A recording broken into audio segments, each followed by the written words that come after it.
शेतकरी मित्रांनो नमस्कार. पुढील येणाऱ्या 1 ते 2 मिनिटांमध्ये आपण कांदा पिकातील संपूर्ण पाणी व्यवस्थापन बघणार आहोत.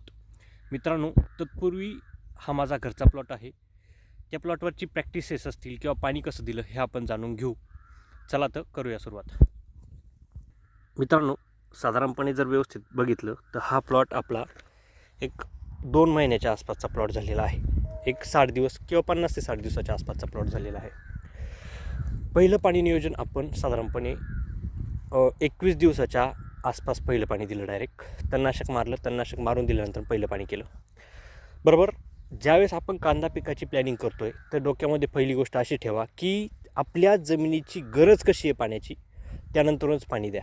आपल्या पिकाची गरज कशी त्यानंतरच पाणी द्या.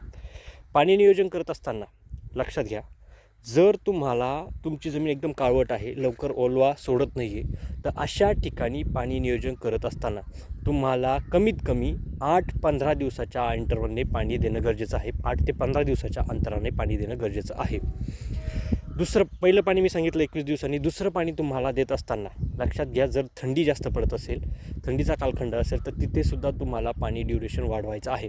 पण आत्ता बघतो आपण की दिवसेंदिवस ऊन वाढत चाललेलं आहे.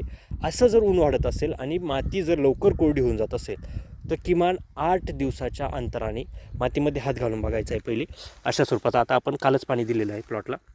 मातीमध्ये पूर्णपणे हात घालून बघा की माती आपली किती कोरडी आहे आणि त्याच्यानंतरूनच तुम्हाला पाणी नियोजन कांदा पिकाला करायचं आहे. अशा स्वरूपाचं जर पाणी नियोजन जर ठेवलं तर 100% तुम्हाला फवारण्या देखील कमी लागतील. कारण पाणी जर कंटिन्युअसली देत असाल तुम्ही तर तिथे कांदा व्यवस्थितरित्या सुरुवातीला वाढ करत नाही आणि जर कांद्याची वाढ व्यवस्थित झाली नाही तर त्याचा परिणाम आपल्याला स्प्रेद्वारे दिसून येतो किंवा स्प्रे आपल्याला जास्त घ्यायला लागतात आणि स्प्रे जास्त गेल्यानंतरून देखील आपलं पीक हे स्ट्रेसमध्ये जात असतं. त्याच्यामुळे पाणी नियोजनावरती भरपूर गोष्टी आधारित आहे. मित्रांनो, व्हिडिओ कसा वाटला हे नक्कीच कळवा. चला तर मग, धन्यवाद.